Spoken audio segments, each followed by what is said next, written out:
I feel like an AA meeting. Tell me what happened. My name is Edrin, and I'm not an alcoholic yet. I came and I hung out with you this weekend in Berlin, and I noticed your books here. So, as we can see, you have How to Be a Nigerian, Dead Aid, and The State of Africa. So, do you want to talk through first about how to be a Nigerian?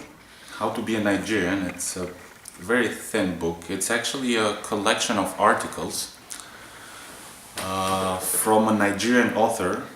I think the guy started writing them in the early 1960s, like either from before Nigerian independence or right after Nigerian independence, and I think even before the Nigerian Civil War of the late 1960s. So it's basically very short articles, a collection of very short articles that appeared on, I forgot what Nigerian magazine at the time. So this is Nigeria through the eyes of a Nigerian, unlike what most Europeans are used to reading, like Africa through the eyes of a white man. What is interesting about the book, it's basically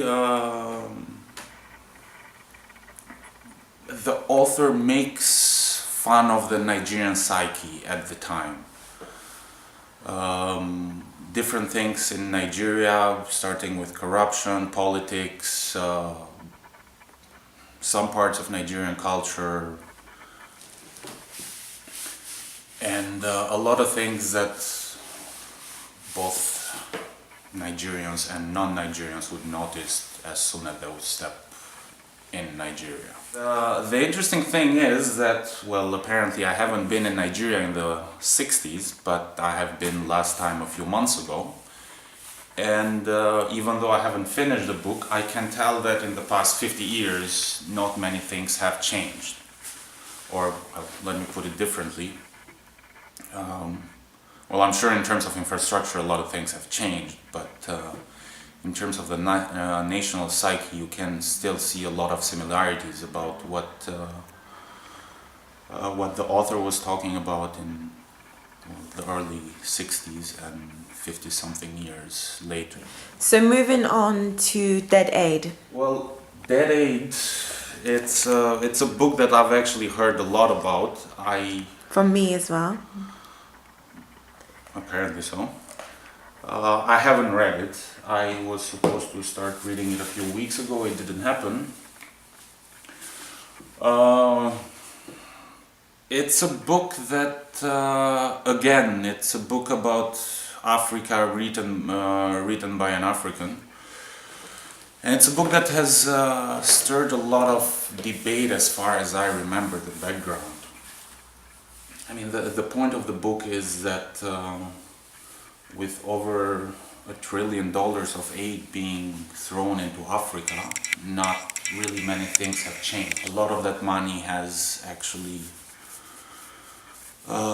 made Africa worse off. It has fueled corruption, it has fueled civil war, it hasn't really fueled much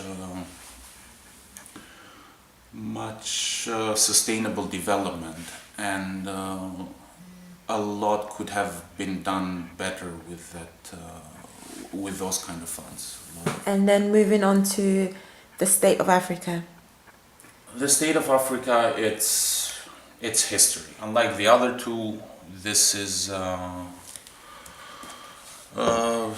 I said, the first two were books written by Africans. This is a book written by a European. Martin Meredith, it's, as far as I remember, he's a journalist, been reporting on Africa for over 40 or 50 years now, and I think the guy has traveled to all countries in Africa at some point. This is basically history. It's well, it starts with a bit of pre-independence Africa, or let's say colonialist time and pre-colonialist time, and just as a prologue, and then it moves to independence and post-independence to the 21st century Africa. It talks about several of the countries and gives a brief history of the post-independence of these countries. Cool. And just to have a quick look on your bookshelf, just really briefly tell us some of your favorite books that are hanging up, that are on here. Well, the top row is just novels. Yeah, I cannot really pick a favorite among those ones. Those are just leisure books being read when you have nothing better to do. Well, down there, Africa, Altered State, Ordinary Miracles is a very good book. Shake Hand with the Devils is also a very good book, but might not be everybody's piece of cake. And Guns, Germs and Steel, I would suggest it to anybody. Cool. And what is your interest in Africa? Why so many books on Africa? Well, I've been working and living there for the most part of the past 5 years, 4 or 5 years now. And I love the place. What is it about Africa that you love? Well, the liberty and the wildness of it. Okay. Thank you.